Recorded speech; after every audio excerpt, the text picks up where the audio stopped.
ಜಯಮ್ಮ. ಓ ಜಯಮ್ಮ. ಯಾರು? ನಾನು ಶಿವಪ್ಪ. ಓ ಶಿವಪ್ಪ, ಬನ್ನಿ ಶಿವಪ್ಪ. ಮನೇಲಿ ಯಾರು ಇಲ್ವಾ?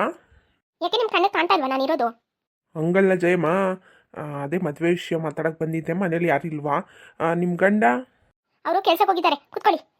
ಹಾಂ ಹಾಂ. ಅಂದಂಗೆ ಹೇಳಿದ್ರ ಮನೆಗೆ ವಿಷಯ? ಇವತ್ತು ಬೆಳಗ್ಗೆ ಅಷ್ಟೇ ಹೇಳಿದ್ದೀನಿ ನೋಡು, ಅಷ್ಟೊತ್ತಿಗೆ ಮಧ್ಯಾಹ್ನ ನೀನು ಬಂದೇ ಬಿಟ್ಟೆ. ಇನ್ನೇನು ಅವರು ಮಕ್ಕಳು ಬರೋ ಟೈಮ್ ಆಯಿತು. ನಿಮ್ಮ ಮಗಳಿಗೆ ವಿಷಯ ತಿಳಿಸಿದ್ದೀರಾ? ಅವಳಿಗೇನು ಹೇಳಕ್ಕಿರೋದು ಶಿವಪ್ಪ, ಯಾವ ಮದುವೆ ಮಾಡಕ್ಕೆ ಕಳ್ಸೋದಷ್ಟೇ. ಆಯ್ತಾಯ್ತು. ಬನ್ನಿ. ಇರಿ ಇರಿ ಕುತ್ಕೊಳ್ಳಿ, ನೀವು ಜ್ಯೂಸ್ ತಗೊಬಂದ್ಬಿಡ್ತೀನಿ. ಅಯ್ಯೋ ಅದೇನು ಬೇಡ, ಈಗಷ್ಟೇ ಒಬ್ರು ಮನೇಲಿ ಕುಡ್ದೆ. ಬೇಡ ಬನ್ನಿ, ಹೊಟ್ಟೆ ತುಂಬ ಹೋಗಿದೆ, ಬೇಡ. ಮತ್ತೆ ಊಟ ಮಾಡಿ ಸ್ವಲ್ಪ. ಅದೇ ಹೇಳ್ದೆ ಅಲ್ವಾ, ಈಗಷ್ಟು ಊಟ ಮಾಡಿದೆ ಅಂತ. ಊಟ ಮಾಡಿ ಒಂದು ಜ್ಯೂಸ್ ಕುಡಿದೆ. ಬಿಸಿಲಿಗೆ ಸೆಕೆ ಇತ್ತಲ್ಲ, ಅದಕ್ಕೆ ಜ್ಯೂಸ್ ಮಾಡಿ ಜ್ಯೂಸ್ ಕುಡಿದು ಬಂದಿರೋದು ನಾನು. ಬೇಡ ಬೇಡ, ಇರಲಿ ಬನ್ನಿ. ಆ ಫೋಟೋಸ್ಗಳು ತೋರಿಸ್ತೀನಿ, ಇದರಲ್ಲಿ ಯಾರು ಏನು ಅಂತ ನೀವು ನೋಡಿ ಇಷ್ಟ ಆದರೆ ಸೆಲೆಕ್ಟ್ ಮಾಡಿ. ಹೌದಾ? ಅಂದರೆ ನಾನು ಹೇಳಿದ್ದು ಗೊತ್ತಾಯ್ತಲ್ಲ, ನಾನು ಏನೇನು ಹೇಳಿದ್ದೆ ಅಂತ. ನೀವು ಹೇಳಿರೋ ಹುಡುಗನೇ ಇಲ್ಲಿ ಫೋಟೋಗಳು ತಂದಿದ್ದೀನಿ. ವರದಕ್ಷಿಣೆ ಕೊಡೋದಿಲ್ಲ, ಈಗ ಎಲ್ಲರೂ ವರದಕ್ಷಿಣೆ ಕೇಳೋದ್ರಿಂದ ಅಂಥ ಹುಡುಗರು ಯಾರೂ ಸಿಕ್ಕಿಲ್ಲ. ವರದಕ್ಷಿಣೆ ಬೇಡ ಅನ್ನೋರು ಇವ್ರು ಮಾತ್ರ. ನೋಡಿ ತಗೊಳ್ಳಿ, ಇದರಲ್ಲಿ ಫೋಟೋಸ್ ಇದೆ, ನೀವು ನೋಡಿ. ನಿಮ್ಗೆ ಯಾರು ಇಷ್ಟ ಆಯ್ತದ ಅವ್ರ ಬಗ್ಗೆ ಡೀಟೇಲ್ ಹೇಳ್ತೀನಿ ನೋಡಿ. ಅಯ್ಯೋ ಫೋಟೋಸ್ ಏನು, ನೀವೇ ಹೇಳಿ ಏನೇನು ಕೆಲಸ ಅದು ಮಾತ್ರ ಹೇಳಿ. ಫೋಟೋ ಆಮೇಲೆ ನೋಡ್ತೀನಿ, ಏನು ಹುಡುಗ ಹೇಗೆ ಅದು ಆಮೇಲೆ ಹೇಳು. ಅಯ್ಯೋ ಫಸ್ಟ್ ಫೋಟೋಸ್ ನೋಡೋದೇ ಹೇಗೆ ಹೇಳಿ ಜಯಮ್ಮ, ನೀವು ನೋಡಿ ಫೋಟೋಸ್. ನಾನು ಹೇಳ್ತಾ ಇದ್ದೀನಿ ತಾನೇ, ಫೋಟೋಸ್ ಏನು ಬೇಡ, ಫಸ್ಟ್ ಡೀಟೇಲ್ಸ್ ಹೇಳಿ, ಆಮೇಲೆ ಫೋಟೋಸ್ ನೋಡ್ತೀನಿ ಯಾವ ಹುಡುಗ ಏನು ಅಂತ. ನನಗೆ ಒಬ್ಬರೊಬ್ಬರದೇ ಡೀಟೇಲ್ ಹೇಳಿ. ಅಲ್ಲಿ ನಾನು ಹೇಳಿರೋ ಥರ ವರದಕ್ಷಿಣೆ ಇಸ್ಕೊಳ್ಳಲ್ಲ ಅಂಥವ್ರದ್ದು ಹೇಳಿ. ಆಯಿತು ಬಿಡಪ್ಪ, ನೀವು ಹೇಳ್ದಂಗೆ ನಾನು ಕೇಳ್ತೀನಿ. ಆದರೆ ವರದಕ್ಷಿಣೆ ಬೇಡ ಅಂತಿದ್ದೀರಾ. ಚೆನ್ನಾಗಿ ಯೋಚನೆ ಮಾಡಿ ಹೇಳಿದ್ದೀರಾ ಇಲ್ವಾ ಅಂತ ನನಗೆ ಗೊತ್ತಾಯ್ತಿಲ್ಲ. ಅಂಥ ಕೆಲಸದವರು ಇಲ್ಲಿ ಆಫೀಸ್ ಕೆಲಸದವ್ರು ಯಾರೂ ಇಲ್ಲ. ವರದಕ್ಷಿಣೆ ಆಫೀಸ್ ಕೆಲಸದಲ್ಲಿ ಗೌರ್ಮೆಂಟ್ ಜಾಬಲ್ಲಿರೋರು, ಒಳ್ಳೆ ಒಳ್ಳೆ ಕಂಪ್ನಿಲಿರೋರು ಎಲ್ಲ ವರದಕ್ಷಿಣೆ ಕೇಳೇ ಕೇಳ್ತಾರೆ. ಇನ್ನೂ ವರದಕ್ಷಿಣೆ ಕೇಳದೇ ಇರೋರು ಇಲ್ಲಿ ಹೇಳ್ತೀನಿ ರೀ. ಸ್ವಲ್ಪ ಹತ್ರ ಬಂದು ನಿಂತ್ಕೊಂಡಿದ್ರೆ ನಿಮಗೂ ನೋಡ್ದಂಗೆ ಆಯ್ತಿತ್ತು. ಬಂದು ಹೇಳಿ ತೋರಿಸಿ. ಇಲ್ಲಿ ನೋಡ್ತಾ ಇದೆಯಲ್ಲ, ಇವನ ಹೆಸರು ನಾಗರಾಜ್ ಅಂತ. ಇವನ್ಗೆ ಅಪ್ಪ ಅಮ್ಮ ಇಬ್ಬರು ಇದ್ದಾರೆ. ಇವನ್ಗೊಂದು ತಂಗಿ ಇದ್ದಾರೆ, ಅವನ್ನ ಮದುವೆ ಮಾಡಿ ಕಳಿಸಿದ್ದಾರೆ. ಇನ್ನು ಇವನ್ದು ಏನು ಕೆಲಸ ಮಾಡ್ತಿದ್ದಾನೆ ಅಂದರೆ ಗಾರೆ ಕೆಲಸ ಮಾಡ್ತಾ ಇದ್ದಾನೆ. ಮೇಸ್ತ್ರಿ, ಗಾರೆ ಕೆಲಸದ ಮೇಸ್ತ್ರಿ. ಒಳ್ಳೆ ಸಂಬಳ ಇದೆ. ದಿವಸಕ್ಕೆ 1200 ರೂಪಾಯಿ, 1100 ರೂಪಾಯಿ ದುಡಿತಾನೆ. ಆರಾಮಾಗಿ ಜೀವನ ಮಾಡಬೇಕು. ಜೀವನ ಮಾಡೋಕ್ಕೇನು ತೊಂದರೆ ಇಲ್ಲ, ಎಲ್ಲ ಇದೆ. ಅದೇ ಮನೆ ಇದೆ ಅಂತ ವರದಕ್ಷಿಣೆ ಕೇಳ್ತಾ ಇಲ್ಲ ಇವರು. ಅದೇ ಗಾರೆ ಕೆಲಸ ಒಂದು ಮೇಸ್ತ್ರಿ ಇವನು. ಓಹೋ ಹೌದಾ? ಮತ್ತೆ ಬೇರೆ ತೋರಿಸಿ. ಇರಮ್ಮ ತೋರಿಸ್ತೀನಿ. ಇವನ ಹೆಸರು ನಿಖಿಲ್ ಅಂತ.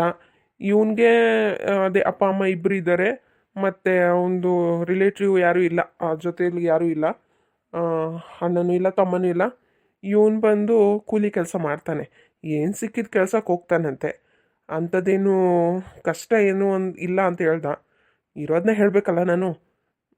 ಮತ್ತು ನಿಮಗೆ ಕಷ್ಟ ಆಗೋದು, ಅದಕ್ಕೆ ಹೇಳ್ತಾ ಇದ್ದೀನಿ. ಅಂದರೆ ಇವನಿಗೇನು ಕಷ್ಟ ಇಲ್ಲ, ಎಲ್ಲ ಆರಾಮಾಗಿದ್ದಾನೆ. ನೋಡೋಕ್ಕೂ ಚೆನ್ನಾಗಿದ್ದಾನೆ ನೋಡಿ ಅವನಕ್ಕಿಂತನೂ. ಆದರೆ ಇವನಿಗೆ ಅದೇ ಒಂದು ಕೆಲಸ ಅಂತ ಇಲ್ಲ, ಎಲ್ಲ ಕೆಲಸನೂ ಮಾಡ್ತಾನೆ.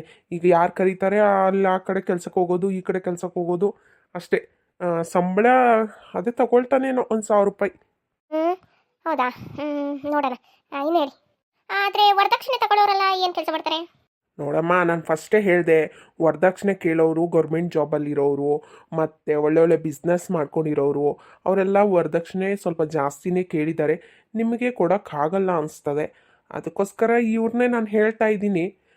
ನೋಡಿ, ನಿಮಗೆ ವರದಕ್ಷಿಣೆ ಕೊಡ್ತೀರಾ ಅಂಥವ್ರನ್ನೂ ಕೂಡ ಹೇಳ್ತೀನಿ. ಇವ್ನು ನೋಡಿ ಚೆನ್ನಾಗಿದ್ದಾನೆ, 28 ವರ್ಷ. ಇವನ ಹೆಸರು ದಿನೇಶ ಅಂತ. ಇವ್ನು ನೋಡಿದ್ರೆ ಒಂದು ಬೈಕು ಮತ್ತು ಒಂದು ಬ್ಯಾಸ್ಲೈಟ್ ಹಾಕಬೇಕು, ಒಂದು ಚೈನ್ ಹಾಕ್ಬೇಕಂತೆ. ವರದಕ್ಷಿಣೆ ಅಷ್ಟು ಕೇಳ್ತಾ ಇದ್ದಾರೆ. ಇನ್ನೇನು ಇವನು ಜಾಸ್ತಿ ಕೇಳಿಲ್ಲ, ಅಷ್ಟೊಂದು ಕೇಳಿದ್ದಾನೆ.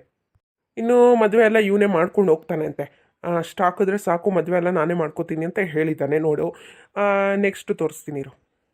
ಇವನು ಬಂದು ನೋಡ್ತಾ ಇದೆಯಲ್ಲ, ಇವನು ಓನ್ ಶಾಪ್ಗಳಿದೆ, 3-4 ಅಂಗಡಿಗಳಿದೆ, ಬಿಸ್ನೆಸ್ ಮಾಡ್ತಾ ಇದ್ದಾನೆ ಇವನು. ಇವನು ಬಂದು ವರದಕ್ಷಿಣೆ ಏನು ಕೇಳ್ತಾ ಇದ್ದಾನಂದರೆ ಮದುವೆ ಚೆನ್ನಾಗಿ ಮಾಡಿಕೊಡ್ಬೇಕು, ಮದುವೆ ಗ್ರ್ಯಾಂಡಾಗಿ ಮಾಡಿಕೊಡ್ಬೇಕಂತೆ. ಆಮೇಲೆ ಇವನೊಂದು ಸಿಂಪಲಾಗಿ ಒಂದು ಕಾರ್ ಕೇಳ್ತಾ ಇದ್ದಾನೆ. ಯಪ್ಪ ಯಪ್ಪ ಯಪ್ಪ ಯಪ್ಪ, ಬೇಡ ಬೇಡ, ಫಸ್ಟ್ ಹೇಳ್ತಿದ್ದಲ್ಲ ಅದೇ ರೀತಿ ಸ್ವಲ್ಪ ಕಡಿಮೆ ಹೇಳು. ಅದಕ್ಕೆ ನಾನು ಅದೇ ಹೇಳ್ತಾ ಇದ್ದೆ ತಾನೆ, ಸುಮ್ಮನೆ ಟೈಮ್ ವೇಸ್ಟ್ ಮಾಡ್ತೀಯಲ್ಲ ಜಯಮ್ಮ. ಅಯ್ಯೋ ಒಂಚೂರು ಕೇಳ್ಕೊಳ್ಳೋಣ ಅಂತ ಆಯ್ತಪ್ಪ. ನಾನು ಎರಡನೇ ಮಗಳು ಇದ್ದಾಳಲ್ಲ, ಅವಳಿಗೂ ಏನು ಎಲ್ಲ ರೆಡಿ ಮಾಡಬೇಕು ಅಂದ್ಕೊಂಡೆ, ಅದಕ್ಕೆ ಕೇಳ್ದೆಪ್ಪ ಅಷ್ಟೇ, ಅದಕ್ಕೇನಿಲ್ಲ. ಆಮೇಲೆ ನೋಡೋಣ, ಅವಳದು ಇನ್ನೂ ಟೈಮ್ ಇದೆ. ಹಾಂ ಹಂಗ. ಆಮೇಲೆ ನೋಡಿ ಅವಳದು ಈಗ ಎಷ್ಟು ವಯಸ್ಸು ಅವಳಿಗೆ?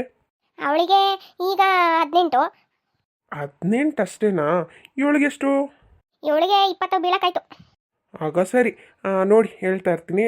ಮತ್ತೆ 2-3 ಜನದ ಹೇಳ್ದನ, 2 ಜನದ ಹೇಳ್ದನ? ಹಾಂ, 2 ಜನದ ಹೇಳ್ರಿ. ಒಬ್ಬ ಕೆಲಸ ಯಾವ ಕೆಲಸಕ್ಕೆ ಹೋಯ್ತಾನೆ ಅದು ಗೊತ್ತಿಲ್ಲ, ಇನ್ನೊಬ್ಬ ಮೇಸ್ತ್ರಿ, ಇನ್ನು ಬೇರೆ ನೋಡಿ. ಆದರೂ ಜಯಮ್ಮ, ಇಲ್ಲಿರೋರೆಲ್ಲ ಸ್ವಲ್ಪ ದೊಡ್ಡ ವಯಸ್ಸಿನವರೇ. ನಿನ್ನ ಮಗಳದು ವಯಸ್ಸು ಸ್ವಲ್ಪ ಚಿಕ್ಕದಾಯ್ತಲ್ಲ ಅಂತ ನೋಡ್ತಾ ಇದ್ದೀನಿ. ಏನು ನಿಮಗೆ ಓಕೆ ಅಂದರೆ ಏನು ತೊಂದರೆ ಇಲ್ಲ. ಅಂದರೆ ನಾನು ಹೇಳ್ತಾ ಇದ್ದೀನಲ್ಲ, ಇಲ್ಲಿರೋರೆಲ್ಲ 35 ವಯಸ್ಸು ಆ ಥರ ಇದೆ. ಅಯ್ಯ, ಇದ್ರೆ ಏನಾಯ್ತು, ಇರ್ಲಿ ಬಿಡಿ, 15 ವರ್ಷ ತಾನೆ. ನಮ್ಮ ಕಾಲದಲ್ಲೆಲ್ಲ 20 ವರ್ಷಕ್ಕೂ ಮದುವೆ ಆಯ್ತಾ ಇದ್ರು. ಹೇಳಿ ನೀವು ಸುಮ್ಮನೆ. ಹಾಂ ಹಾಂ, ಸರಿ ಆಯಿತು. ಹಾಗಾದರೆ ಹೇಳ್ತೀನಿ ಕೇಳಿ. ಇಲ್ಲಿ ನೋಡ್ತಾ ಇದ್ದೀರಲ್ಲ, ಇವನ ಹೆಸರು ಕಾರ್ತಿಕ್ ಅಂತ. ಇವನಿಗೆ 38 ವರ್ಷ. ಇವನು ಸ್ವಲ್ಪ ದೊಡ್ಡವನೇ, ಆದರೆ ಇವನ ಕೆಲಸ ಚೆನ್ನಾಗಿ ಉಂಟು. ಆದರೆ ಮದುವೆ ಸಮಾರಂಭಗಳಲ್ಲಿ ಡೆಕೋರೇಷನ್ ಮಾಡೋದು ಆ ಥರ ಕೆಲಸಕ್ಕೆ ಹೋಗ್ತಾನೆ ಇವನು. ಇವನ ಸಂಬಳ ಬಂದು ದಿನಕ್ಕೆ 1500 ರೂಪಾಯಿ ಕೆಲಸ ಸಿಕ್ದಂಗೆ ಕೊಡ್ತಾರೆ. ಅದಕ್ಕೆ ನೋಡಿ, ಆಮೇಲೆ ಇವನ್ ಡೀಟೇಲ್ ಹೇಳ್ತೀನಿ. ನಿಮ್ಗೆ ಯಾರು ಬೇಕೋ ಅವ್ರದ್ದು ಹೇಳಿ. ಹಾಂ, ಇನ್ನು ನೋಡಿ. ಇನ್ನಿಬ್ಬರೇ ಇರೋದು. ಇನ್ನು ಹೇಳಿ ಅಂತ ಹೇಳ್ಬೇಡಿ, ಇಬ್ಬರದು ಪಟ ಅಂತ ಹೇಳ್ಬಿಡ್ತೀನಿ ನೋಡಿ.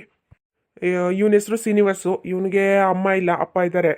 ಇವನು ಬಂದು ಗಾರೆ ಕೆಲಸಕ್ಕೆ ಹೋಗೋದು, ಅದ್ರ ಮೇಸ್ತ್ರಿ ಅಲ್ಲ, ಕೆಲಸದ ಆಳಾಗಿ. ಇವನ ಸಂಬಳ ಬಂದು 800 ರೂಪಾಯಿ ಏನೋ ಇರಬೇಕು. 800 ರೂಪಾಯಿ ಅಂತ ಹೇಳ್ದ. ಮುಂದೆ ಜಾಸ್ತಿ ಆಯ್ತದೆ ಅಂತ ಹೇಳ್ದ. ಸರಿ ಆಯಿತು. ಇವನ್ದು ಆಯ್ತಾ? ಇವನ ಹೆಸರು, ಇವನು ಸಂಜು ಅಂತ. ಇವನಿಗೆ ಬಂದು ಅಪ್ಪ ಅಮ್ಮ ಇಬ್ಬರು ಇಲ್ಲ, ಆದರೆ ಆ ಕಡೆ ಈ ಕಡೆ ಕೆಲಸಕ್ಕೆ ಹೋಗ್ತಾನೆ ಇರ್ತಾನೆ. ಅದೇನೋ ಹೇಳ್ದ, ಓನಾಗಿ ಮಾಡೋಕ್ಕೆ ಹೊರಟಿದ್ದೀನಿ ಬಿಸ್ನೆಸ್ಸು ಅಂತ. ಇನ್ನೂ ಕೈ ಹಾಕಿಲ್ಲ, ಓನಾಗಿ ಮಾಡಬೇಕಂತೆ. ಇರೋದೇ ಹೇಳಬೇಕಲ್ವಾ, ಓನಾಗಿ ಬಿಸ್ನೆಸ್. ಇವಾಗ ಬೆಂಗಳೂರಲ್ಲಿ ಸ್ವಲ್ಪ ದಿನ, ಅಲ್ಲಿ ಸ್ವಲ್ಪ ದಿನ ಅಂತ ಇದ್ದು ದುಡಿಮೆ ಮಾಡ್ತಾನಂತೆ. ಅದೇ ಮದುವೆ ಆದಮೇಲೆ ಓನಾಗಿ ಬಿಸ್ನೆಸ್ ಮಾಡ್ತಾನಂತೆ. ನೋಡಿ ಜಯಮ್ಮ, ಎಲ್ಲ ಹೇಳಿದ್ದೀನಿ. ಇನ್ನು ನೀನು ಸೆಲೆಕ್ಟ್ ಮಾಡು. ಇನ್ನು ಜಾಸ್ತಿ ಜನ ಇಲ್ಲ, ಇನ್ನೆಲ್ಲ ವರದಕ್ಷಿಣೆ ಕೇಳಿರೋರೇ ಇರೋದು. ನಾನು ಹೇಳ್ದೆ ಅಲ್ಲ, ವರದಕ್ಷಿಣೆ ಮೇಲೇ ಕೇಳಿರೋರು ಇರೋದು. ಇಷ್ಟೇ ಜನ ನೋಡು, ವರದಕ್ಷಿಣೆ ಬೇಡ, ಮದುವೆ ಆಗೋದ್ರೆ ಸಾಕು ಅಂತ ಹೇಳೋರು ಇವರಿಷ್ಟೇ. ಹೌದಾ? 5 ಜನ ಅಷ್ಟೇನಾ? ಏನು ಮಾಡೋದು? ಒಳ್ಳೆ ಕೆಲಸ. ಮೇಸ್ತ್ರಿ ಅಂದಲ್ಲ, ಮೇಸ್ತ್ರಿ ಇದು. ಹಾಂ ಹಾಂ, ಇವನಾ ನಾಗರಾಜು? ಹಾಂ ಹಾಂ, ಇವನು. ಹ್ಞೂ, ಅವನೇ. ಅವ್ನು ಇನ್ನೊಂದ್ಸಲಿ ಹೇಳು ಜಾಗ್ತ. ಅದೇ ಇವನ ಹೆಸರು ನಾಗರಾಜು. ಅಪ್ಪ ಅಮ್ಮ ಇಬ್ಬರು ಇದ್ದಾರೆ, ತಂಗಿ ಇದ್ದಾಳೆ, ಮದುವೆ ಮಾಡಿ ಕಳಿಸಿದ್ದಾನೆ. ಮೇಸ್ತ್ರಿ, ಗಾರೆ ಕೆಲಸದ ಮೇಸ್ತ್ರಿ. ವಯಸ್ಸು 37. ಮನೆ ಎಲ್ಲ ಇದೆ. ಆರಾಮಾಗಿ ಬದುಕೊಂಡು ಹೋಗ್ಬೋದು ನಿಮ್ಮ ಮಗಳು. ಹಾಂ, ಇವ್ರು ನೋಡಿ, ಇವ್ರು ಕರೆಕ್ಟ್ ಆಗ್ಬೋದು. ಮತ್ತು ವಯಸ್ಸು ನಮ್ಮ ಯಜಮಾನ್ರು ಏನಾದರೂ ಕೇಳಿದ್ರೆ ಒಂದು 30 ಅಂತ ಹೇಳ್ತೀರಾ? ಒಂದು 29, 28 ಆ ಥರ ಹೇಳಿ. ಅಯ್ಯೋ, ಅದೆಂಗೆ ಹೇಳೋಕ್ಕಾಗುತ್ತೆ? ಆ ಥರ ಎಲ್ಲ ಸುಳ್ಳು ಹೇಳಬಾರ್ದಲ್ವಾ ಮದುವೆ ಮಾಡಿಸೋದಿಗೆ? ಅಯ್ಯ, ನೀವೇ ನಿಂಗಂತೀರಾ? ಸುಳ್ಳು ಹೇಳಿ 1000 ಮದುವೆ ಮಾಡು ಅಂತ ಹೇಳ್ತಾರಲ್ಲ, ಕೇಳಿಲ್ವಾ ಗಾದೆನ ನೀವು? ಹೌದೌದು. ಸರಿ ಆಯಿತು, ಹೇಳ್ಬೋದು. ಆದರೆ ಆದ್ರೇನು? ಅದೇ ಅದೇ ಗೊತ್ತಲ್ಲ. ಆ, ಆ, ಓಹೋ, ಗೊತ್ತಾಯ್ತು ಬಿಡಿ, ಗೊತ್ತಾಯ್ತು. ಇದೆ ಅಲ್ವಾ? ಹೌದೌದು. ಇನ್ನು ನಿಮ್ಗೆ ಅದೇ ನೀವೇನು ಹೇಳ್ತೀರಾ ಅದೇ ಹೇಳೋದು. ಸರಿ ಹೇಳಿದ್ದೀನಲ್ವಾ, 28, 29 ವಯಸ್ಸನ್ನಿ. ಜಾಸ್ತಿ ಅನ್ನೋಕೆ ಹೋಗಬೇಡಿ. ಮತ್ತು ಆ ಹುಡುಗನ ಕಡೆಯವ್ರಿಗೆ ಯಾವಾಗ ಬರ ಕೇಳಿ ಅಂತ ಹೇಳ್ತೀನಿ. ನಾನು ಫೋನ್ ಮಾಡ್ತೀನಿ, ಇವ್ರನ್ನ ತಿಳಿಸ್ಬಿಟ್ಟು ಅವ್ರ ಎಕ್ಸಾಮ್ ಎಲ್ಲ ಮುಗಿಯೋಕ್ಕಾಯ್ತು. ಆಮೇಲೆ ನಾನು ಹೇಳ್ತೀನಿ ನಿಮ್ಗೆ ಯಾವಾಗ ಬರ ಕೇಳಬೇಕು ಅಂತ. ಸರಿ ಅಮ್ಮ, ಖಂಡಿತ ಜಯಮ್ಮ. ಇನ್ನೊಂದ್ಸಲಿ ಇದೇ ಡೀಟೇಲ್ಸ್ನ ಸ್ವಲ್ಪ ಒಂಚೂರು ಎತ್ತಿ ಹಿಡಿಯಂಗೆ ಹೇಳಿ. ಅವ್ರು ಬಂದ ಮೇಲೆ ಕರೆಸ್ತೀನಿ ನಿಮಗೆ ಫೋನ್ ಮಾಡಿ. ಗೊತ್ತಲ್ಲ ಹೇಳೋದು, ಹೇಳ್ಕೊಡ್ಬೇಕಾ? ಇದರಲ್ಲೆಲ್ಲ ಹೇಳ್ಕೊಡೋ ಬೇಕು ಅಂತಿಲ್ಲ. ಇದರಲ್ಲೆಲ್ಲ ಎತ್ತಿದ ಕೈ ಬಿಡಿ. ನಾನು ಪ್ರಸಾದ ಸಿಕ್ಕಿದ್ರೆ ಏನು ಬೇಕಾದರೂ ಮಾಡ್ತಾರಲ್ವಾ. ಸರಿ, ತಗೊಳ್ಳಿ.